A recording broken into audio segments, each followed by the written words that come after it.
Hello, welcome back to the channel, and this video is really going to be all about John's new boat project. And I say boat project because at the moment it is a fair way away in Argyll, and before John goes to collect it, he has to service the auxiliary outboard boat engine that he has bought, because you don't want to be trying to bring a boat anywhere, especially if it's a new boat to you, without checking that you have a spare engine for safety's sake. So most of the video is going to be about servicing the boat engine, but of course I have to introduce you to the boat. So the boat is a 20-footer. It is a motor sailor, and John's quite happy with it, but won't obviously know all the ins and outs about what's working, etc., until he gets the boat either to be lifted out at Tarbet, where he's proposing to do a little bit of anti-fouling, etc., and check everything out manually. So without further ado, let me show you some pictures of the boat.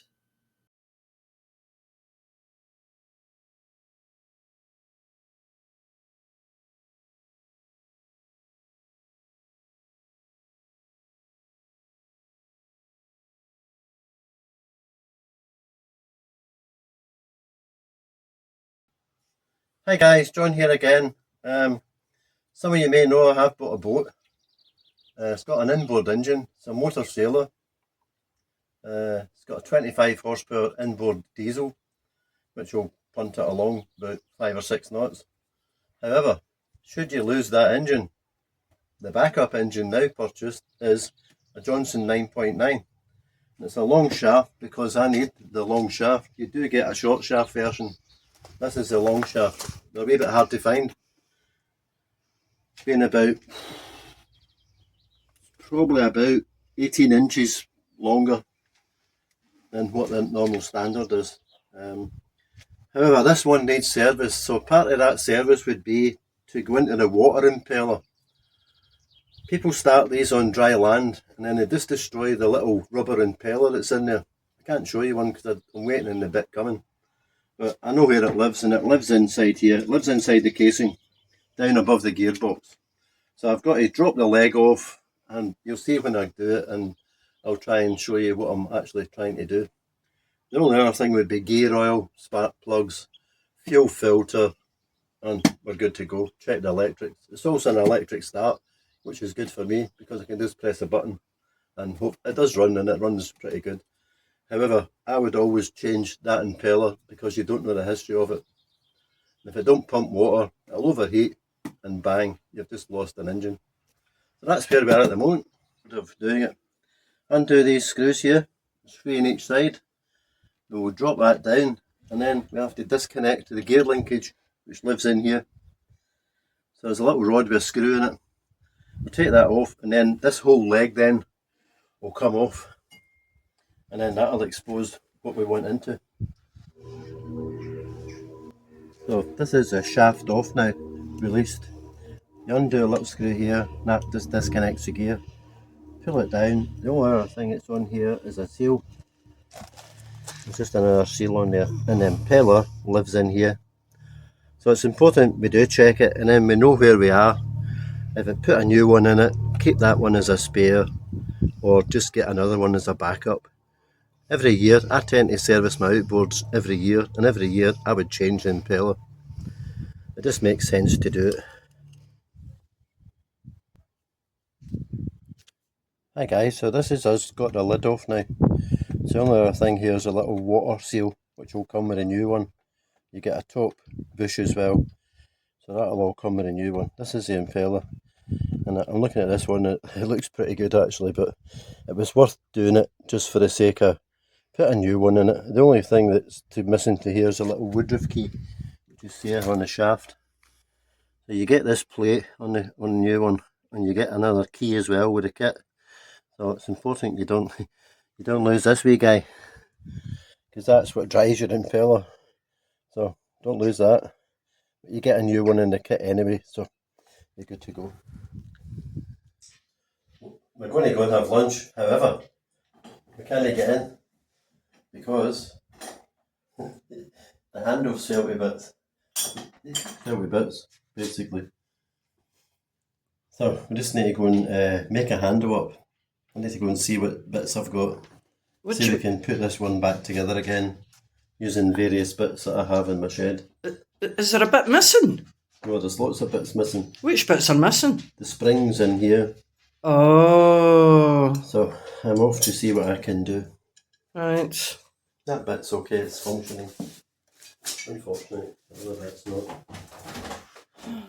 So an hour later, an hour out of our lives that we will never have back, he has sorted the door handle. He's put a spring and something else in it. Oi, what are you doing? You can't come out. So, it's a bit wobbly, but it's on. I've got a feeling we might have to buy a new door handle, but it's on at the moment.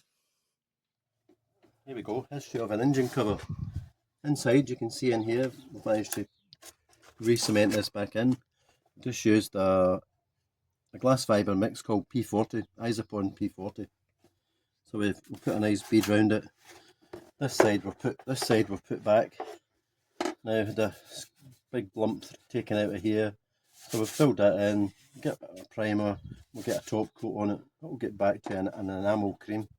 This is a bit for in here as well, it's suffered a bit of damage. As you can see, it's filled in now. Again, the P40 and then P38 just to finish it off. Once it's all painted, you won't see it, it'll be fine, good to go. Still waiting on the impeller part. This is the other bit that was out just now, which is the impeller. This is a bit that everyone does in when you don't put your boat engine in the water and you start it in the land to see if it runs. Everybody does it. Not everyone, most people don't, if you know about it. Inexperienced people try and start the engine, they run this dry, it takes all the fins off it, and then it just doesn't pump water. And they wonder why they're getting no water out and their engine's overheating. That's the reason why. Always have it submerged in water. Okay, can we just look at your... I see there's lots of interesting green and yellow tape on the electrics. Yeah, somebody's been in amongst here, so I've got to go in amongst there yet, just to correct the electrical tape connections. I don't like them. So we're going to have a look at these, and we'll get these put into proper connectors and proper insulated heat sinks. Put some heat sinks on it rather than a bit of tape around it. It's only for the stop button, but it needs to be tidied up.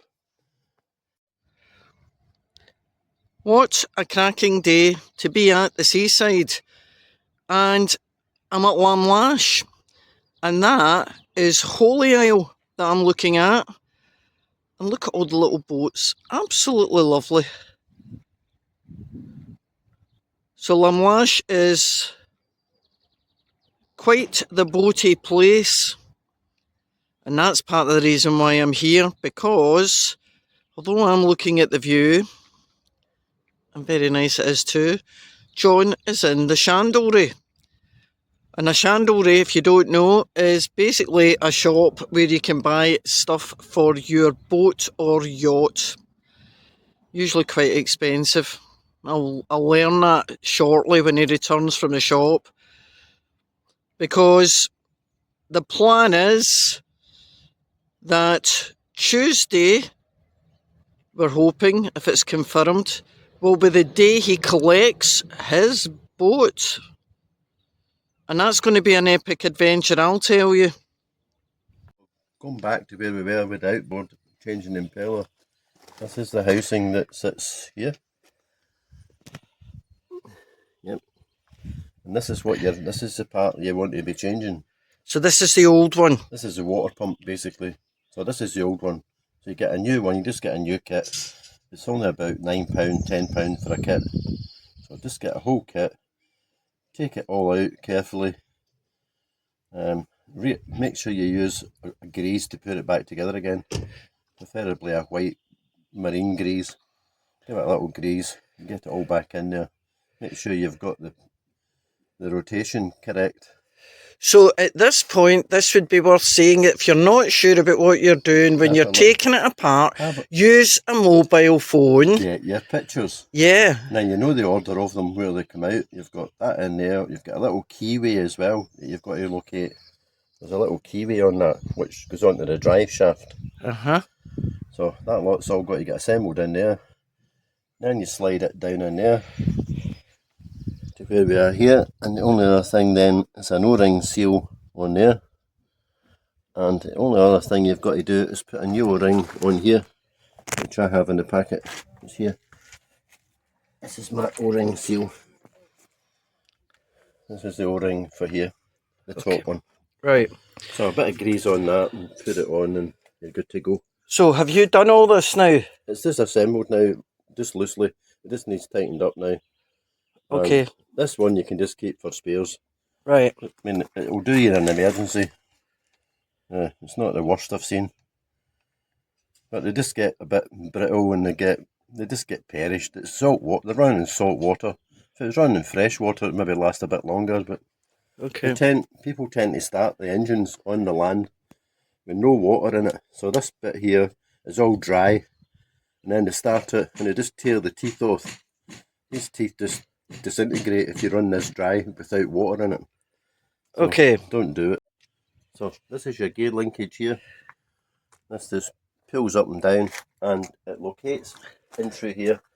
Now this piece here is an extension to to make this into a long shaft.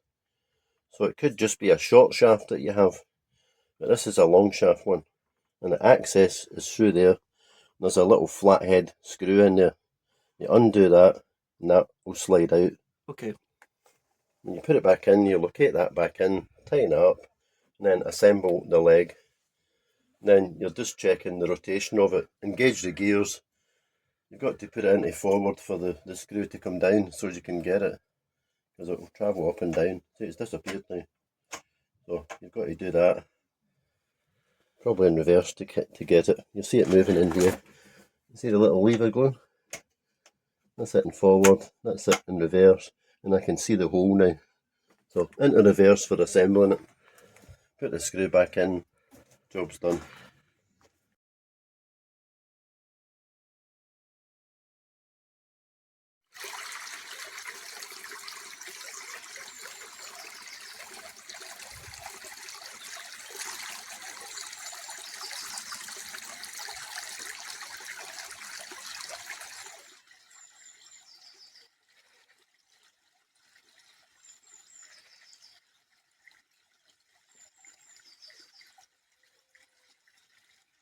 Change the impeller on this engine, as you know, and give it a wee quick service. Check the gearbox oil as well. So the wheelie bin's not mine, I've just borrowed it, but it was a disused bin, it was knackered. But it's okay for this purpose, and it belongs to a friend of mine who's got an outboard as well. So we've got to put water in it, we've got to come up to the level so that the water is then in the impeller. So as you can see, I'm well under the water now. We'll suck water in once it starts, if it starts. So we're about to find out. So it's got a dead man handle, got a dead man clip on here. You've got to put in, got to put it in start position, bit of choke, pull the cord. It's also got an electric start, this one. So I could electric start it if I wanted to off a battery, but that's for when it goes into the boat. It's going to be wired in. So at the moment we just want to see if it will start. So, who knows?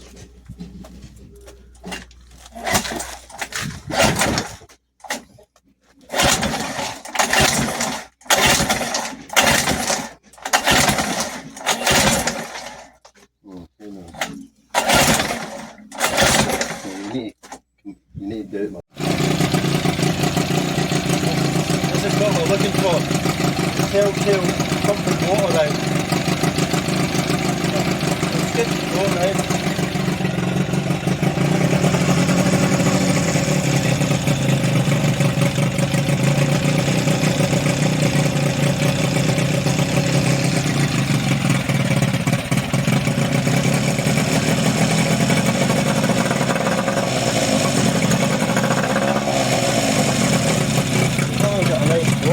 here. We're going to stop it now.